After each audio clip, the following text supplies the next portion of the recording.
Bismillahirrahmanirrahim. Assalamualaikum warahmatullahi wabarakatuh.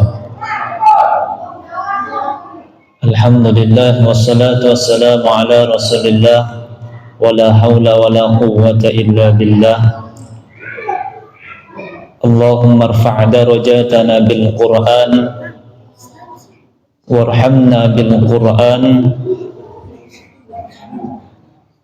wa taqabbal hajatana bil Qur'an. Al-Fatihah. A'udzu billahi minasyaitonir rajim. Bismillahirrahmanirrahim. Alhamdulillahi rabbil alamin arrahmanir rahim maliki yaumiddin.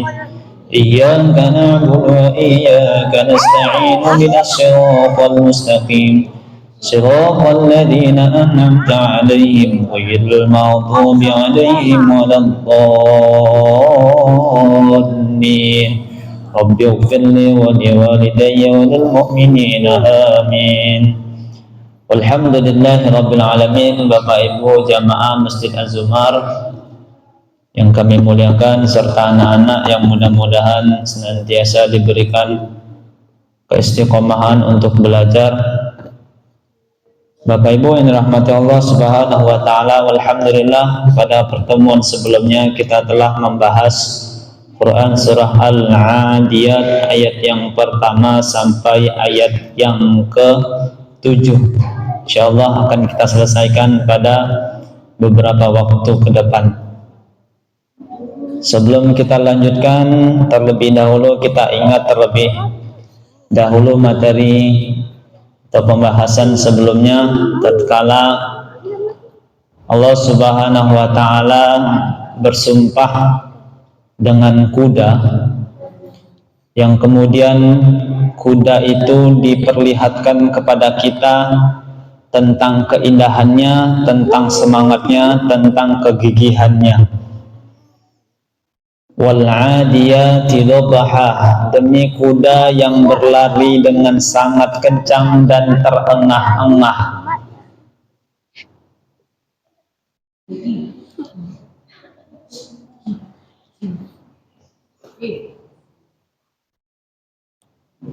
Bapak Ibu, diulangin. Kemarin kita sudah membahas bahwasannya Allah bersumpah dengan kuda. Demi kuda yang berlari dengan sangat kencang sampai nafasnya terengah-engah, sampai nafasnya terdengar.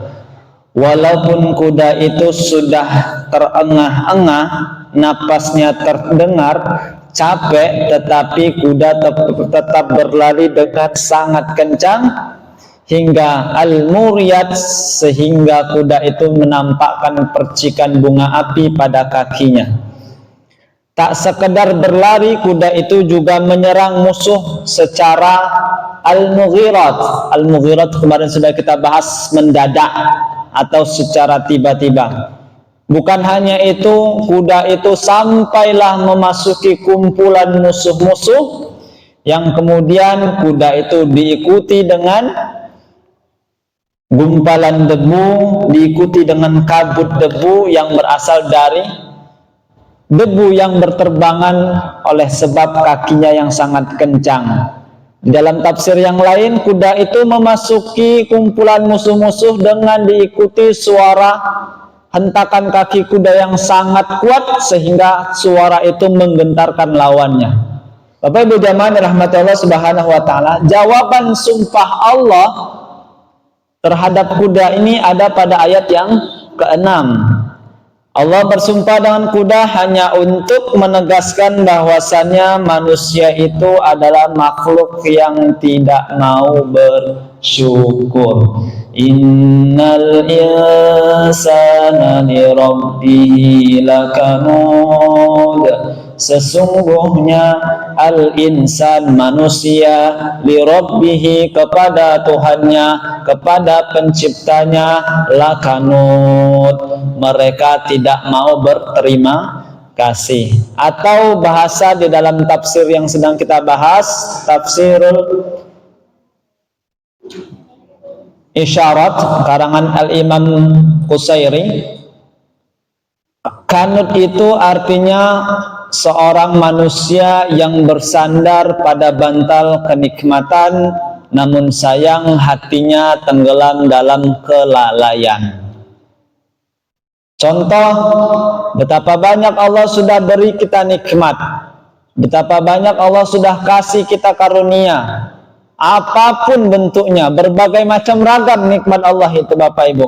Tapi sayang beribu sayang, ternyata kita terlalu nyaman bersandar pada bantal kenikmatan itu sehingga hati kita tenggelam dalam kelalaian, yang kemudian kelalaian itu membuat Allah murka.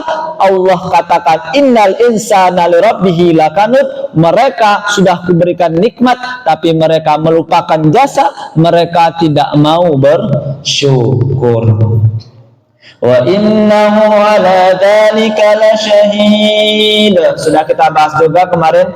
Padahal Allah Subhanahu wa taala menyaksikan perbuatan kita itu. Kok kita ya? Perbuatan manusia yang tidak mau bersyukur itulah. Padahal Allah menyaksikan perbuatan kelakuan manusia yang tidak mau bersyukur itu. Di dalam tafsir yang lain, padahal dia dewek pun sadar, dia dewek pun tahu nikmat Allah itu sangat amat banyak, tapi karena dirinya dikendalikan oleh hawa nafsu sehingga dia pun tak mengakui nikmat Allah itu banyak, dan itulah yang membuat dirinya enggan dan tak mau bersyukur. Yang sempat terputus pembahasan kita pada pekan lalu, padahal orang lain itu melihat perbuatan mereka yang tidak mau bersyukur tuh, orang lain melihat, orang lain tahu mereka tuh tidak bersyukur. Nah, apa cirinya? Cirinya kita bahas kemarin. Wa innahu lihubbil khairi lasyadid. Bapak Ibu sekalian, kemarin sempat saya sampaikan bahwasannya sikap seseorang yang tidak mau bersyukur kepada Allah itu sangat gampang, sangat mudah diketahui oleh orang lain. Kenapa? Karena orang yang tidak mau bersyukur itu cirinya dia lihubbil khairi lasyadid, sangat cinta dengan cinta yang berlebihan kepada harta. Bapak Ibu, sebelum lebih lanjut, saya mau mengartikan dulu satu persatu. Kita artikan makna lasyadid.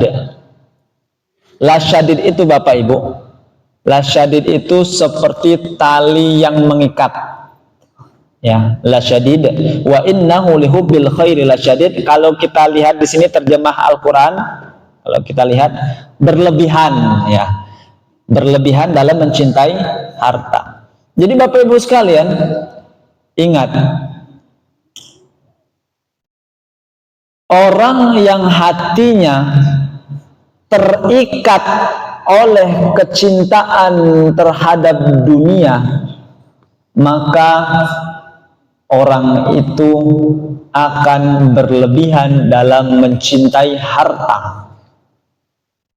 Orang yang hatinya terikat oleh kecintaan dunia, itulah yang membuat orang itu kikir, pelit, medit, lokek. Jadi pokok perkaranya satu, cinta dunia. Maka Bapak Ibu sekalian, hati kita jangan kita ikatkan dengan dunia. Dunia ini kita lepas, jangan letakkan dunia itu di tangan, jangan letakkan dunia itu di hati, jangan dipegang dunia itu. Tapi bukan berarti kita meninggalkan dunia juga. Pada intinya dunia itu pokok pangkal segala penyakit hati. Kalaulah sudah dunia itu terikat oleh hati kita Bapak Ibu sekalian, maka akan mudah muncul penyakit hati. Lokek, pelit, medit, hasad, iri, dengki, semuanya. Makanya lasyadid di sini maknanya terikat. Siapa orang yang sudah terikat hatinya dengan dunia, dia akan menggenggam erat hartanya, megang kuat-kuat hartanya, tidak boleh dilepas. Makanya jadi lokek, jadi pelit, sangat gampang diketahui. Oh, orang yang lokek nih manusia tidak mau bersyukur nih. Oh, orang yang pelit ini, inilah ciri orang tidak mau bersyukur nih. Harta banyak, tidak mau niat bersedekah. Siapa Bapak Ibu? Seperti itu. Nah, maka Bapak Ibu yang dirahmati oleh Allah Subhanahu wa taala, orang yang pelit, lokek, dia mano yang sudah masuk tuh tidak boleh keluar lagi. Itu orang lokek, kikir, bakhil. Nah, orang yang lokek, pelit, bakhil ini dia akan akan takut didekati oleh orang lain. Karena kalau didekati orang lain, apalagi udah pengurus masjid datang bawa map. Misalnya begitu, mau datang peringatan hari besar, pengurus masjid datang ke rumahnya, mau minta sumbangan, nah udah tutup pintu. Dianggapnya orang yang mau minta sumbangan itu penagih hutang. Tidak mau ditemuin. Itu udah tahu. Itu ciri orang yang tidak mau bersyukur, gampang diketahui. Dia pelit, dia medit, dia menghindari orang lain, tidak mau ngasih makan orang lain, tidak mau bantu orang lain. Itu namanya lasyadid. Kenapa bisa seperti itu? Karena dia cinta terhadap dunia. Pertanyaan selanjutnya, harta itu kan bahasa Arabnya mal. Kenapa di sini al khair? Wa innahu lihubbil khairi lasyadid. Harusnya wa innahu lihubbil mal, ya kan bisa. Atau wa innahu lihubbid dunya. Berlebihan dalam mencintai dunia, berlebihan dalam mencintai harta. Tapi kita malah lihat wa innahu, dan sesungguhnya dia lihubbi, sangat mencintai khairi, kebaikan. Loh, kok mencintai kebaikan? Kalau kita artikan secara tekstual tidak nyambung. Nah, maka Bapak Ibu, sehebat apapun orang yang paham bahasa Arab, ya, kalau dia mengartikan secara tekstual akan tidak nyambung. Wa innahu lihubbi khairi, dan sesungguhnya dia sangat mencintai kebaikan lasyadid, yang kebaikan itu diikat. Apa hubungannya dengan cerita sebelumnya? Cerita sebelumnya tadi kan disampaikan orang yang tidak mau bersyukur, tidak nyambung. Nah, maka Bapak Ibu, bagi orang yang hatinya sudah lasyadid tadi, terikat dengan kecintaan dunia, maka orang ini akan menganggap tidak ada yang lebih baik daripada dunia. Kebaikan dunia itulah yang paling baik bagi mereka yang hatinya sudah terikat oleh cinta dunia. Dia tidak tahu sedekah itu baik, tidak tahu.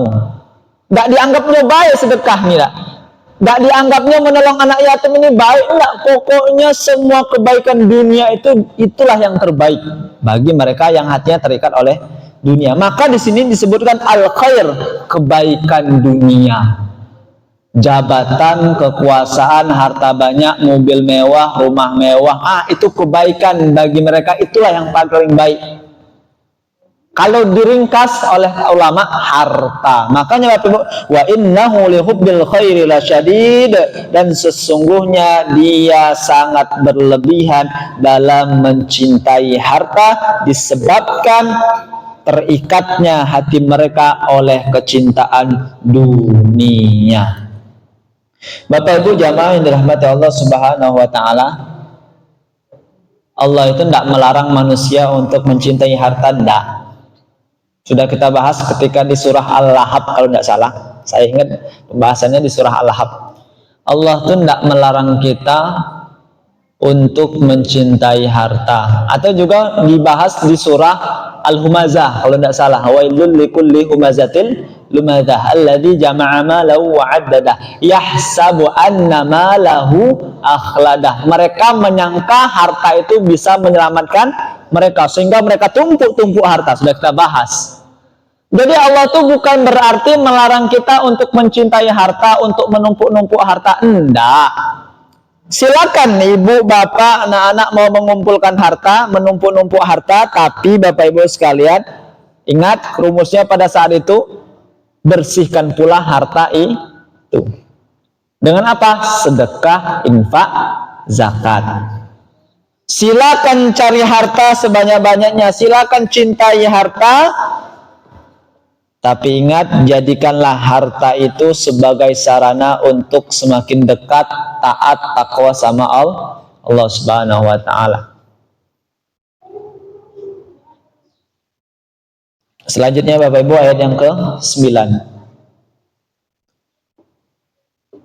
Afala ya'lamu idza bu'thira ma fil qubur Jadi Bapak Ibu sekalian, pada ayat yang ke-8 tadi, itu ciri orang yang tidak mau bersyukur sangat mudah diketahui oleh orang lain.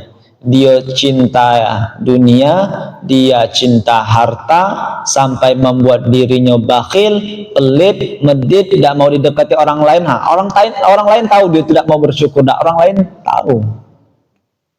Nah, baru pada ayat yang ke-9, Allah ini memberikan pertanyaan yang fungsi dari pertanyaan ini untuk mengancam mereka yang tidak mau bersyukur tadi. Afala ya'lamu, apakah mereka idza bu'thira ma fil kubur tidak mengetahui apabila kuburan sudah dibongkar akan nampak seluruh apa yang ada di dalamnya. Maksudnya gini Bapak Ibu sekalian, ini Allah tuh bertanya, tapi pertanyaannya untuk menakut-nakuti. Sudah kita bahas, pertanyaan Allah bukan untuk dijawab, tapi pertanyaan Allah itu banyak fungsinya. Satu di antara fungsinya adalah untuk menakut-nakuti. Al-Qari'ah mal Qari'ah wa ma adraka mal Qari'ah. Tahukah kamu apa yang dimaksud dengan hari kiamat itu? Pertanyaannya itu bukan untuk kita jawab, sama wama adraka ma hiya, tahu enggak kamu tentang neraka hawiyah itu? Nah, bukan untuk kita jawab, tapi untuk menggeretak, untuk menakut-nakuti kita. Afala ya'lamu idza bu'thira ma fil kubur, apakah mereka yang tidak mau bersyukur tuh tidak tahu apabila nanti kuburan sudah dibongkar, semua apa yang ada di kuburan itu akan nampak. Itu tafsir secara terjemah yang kita baca di dalam Al-Quran. Tapi ulama yang lain mengatakan bahwasanya ketika kuburan sudah dibongkar, maka akan terbuka, tampaklah semua hakikat yang sebenarnya. Harta yang mereka kumpulkan itu ternyata tidak berguna lagi.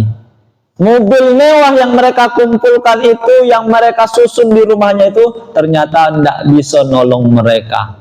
Kan gitu Bapak Ibu. Hakikatnya, oh ternyata dunia yang mereka anggap ini kenikmatan abadi yang mereka kejar dari awal hidupnya sampai akhir hidupnya, mereka kejar dunia. Disitulah mereka baru tahu, oh ternyata dunia ini sementara. Baru terbuka hakikat yang sesungguhnya tentang dunia ini. Itu makna tafsiran dari para ulama. Kemudian tafsiran yang lain Bapak Ibu mengatakan arti afala ya'lamu idza bu'thira ma fil kubur, apabila kuburan sudah dibongkar, dibongkar kemudian bu'thira atau dibongkar atau dibangkitkan. Nah, manusia telah dibangkitkan. Allah seolah-olah bertanya seperti ini. Apakah mereka yang tidak mau bersyukur itu tidak tahu bahwasanya hidupnya bukan hanya di dunia saja? Seperti itu. Para ulama ada yang mengatakan seperti itu.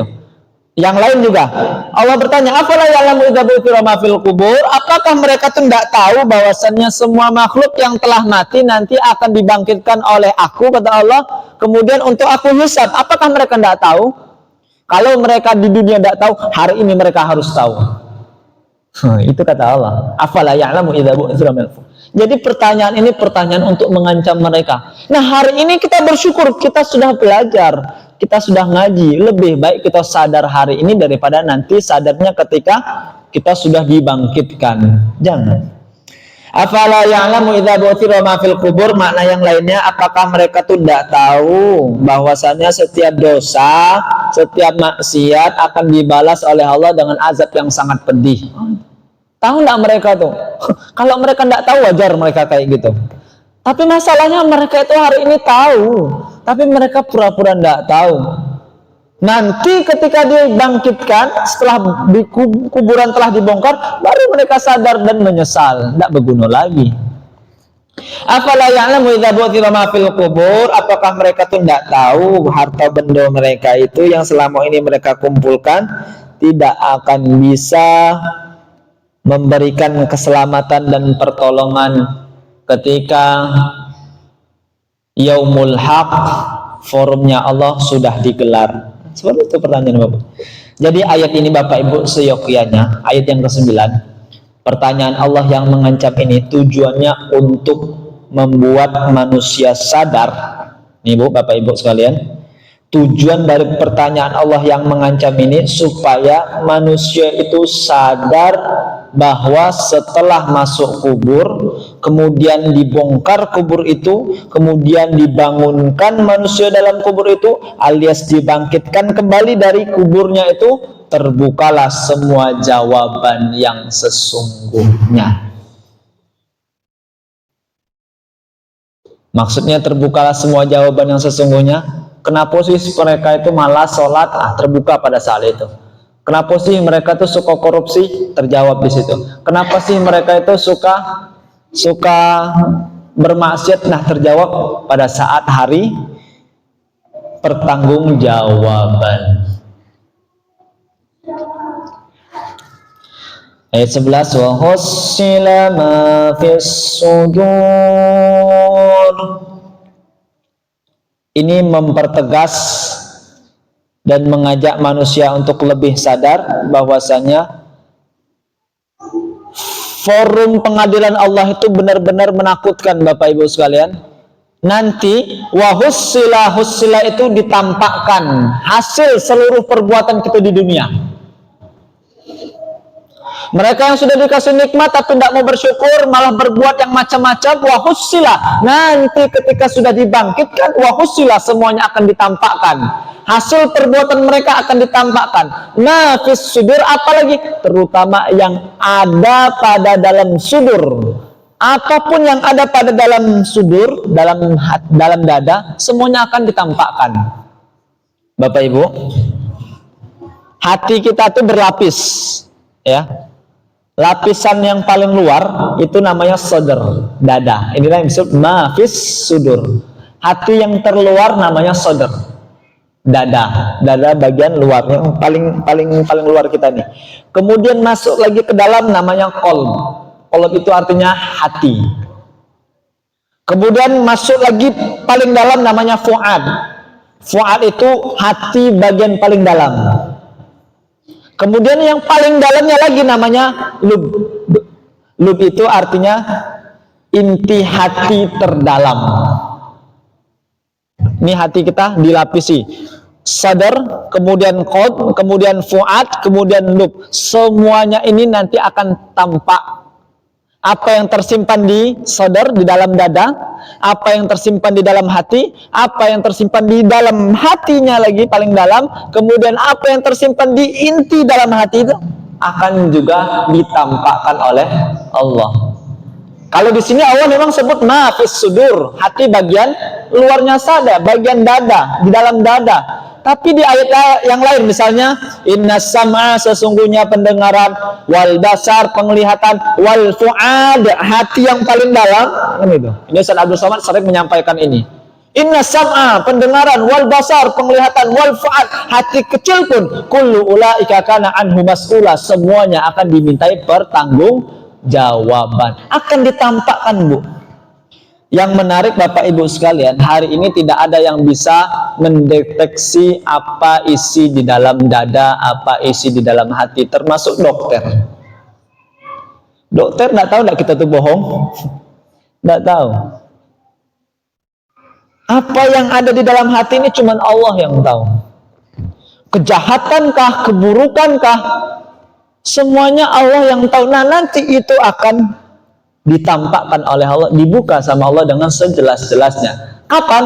Ketika sudah hari kebangkitan tadi, ketika kubur sudah dibongkar tadi. Bapak Ibu sekalian dirahmati Allah Subhanahu wa taala. Jadi ayat ke-10 ini mengajarkan kepada kita agar kiranya kita bisa memperbaiki hati. Maka jangan sampai hati kita ini terikat oleh kecintaan terhadap dunia, sehingga dengan itu memunculkan penyakit-penyakit hati yang lain. Kalau hati kita ini sudah sakit Bapak Ibu, fi qulubihim maradun, kalaulah di dalam hati manusia sudah sakit, fazadahumullahu marada, kalau sudah ada penyakit di dalam hati, bukan Allah hilangkan, tapi fazadahumullah, Allah tambah lagi penyakit hati itu. Maka Bapak Ibu, pelajaran dari wahussila ma fis sudur, akan tiba masanya isi hati ini dibongkar. Isi hati ini dimintai pertanggungjawaban oleh Allah. Semua keburukan, kejahatan yang dilakukan di dunia bermula dari hatinya. Makanya ayat ke-10 mengajarkan kepada kita untuk semaksimal mungkin memperbaiki hati, menjaga hati, karena pada masanya hati itu akan dibongkar, ditampakkan oleh Allah Subhanahu wa Ta'ala. Semua yang tersimpan di dalam hati Bapak Ibu, semua yang tersembunyi selama kita hidup ini, kita tidak mau ibadah, tidak mau sholat, tidak mau zikir, tidak mau infak, tidak mau sedekah, semuanya akan terbuka. Apa alasannya kita tidak mau melakukan itu? Bahkan yang paling ujung-ujungnya nanti itu Bu, hati yang paling dalamnya yang namanya lub tadi, itulah akan nampak, oh mereka tidak sholat karena mereka tidak meyakini Allah itu ada, alias mereka tidak bersyahadat. Kita lanjutkan ayat yang ke-11. Inna rabbahum bihim yawma idil khabir. Sesungguhnya Rabbahum, Tuhan mereka, bihim, kepada mereka, terhadap mereka, yauma idil khabir, nanti di hari kiamat akan memberitahu semua apa yang mereka kerjakan. Ini lebih mempertegas bahwasanya ancaman Allah dari ayat 9 sampai ayat ke-10 bukan main-main. Ayat ke-9 Allah pertegas, Allah ancam, mereka tuh tidak tahu po, mereka tuh tidak tahu po, mereka tuh tidak tahu po, cuma itu supaya kita sadar. Tapi dipertegas di ayat ke-10, kalau mereka tidak tahu nanti akan tiba masanya hati itu akan dibuka sama Allah, semua rahasia akan dibuka sama Allah. Inna rabbahum bihim, dan ini penegasan selanjutnya paling puncaknya, sesungguhnya Tuhan mereka yang tidak mau bersyukur tadi terhadap mereka itu nanti yauma idin, di hari kiamat, la khabir, Tuhan itu akan membuka dan memberitahu semua apa yang mereka kerjakan. Sungguh Allah sangat teliti terhadap makhluknya.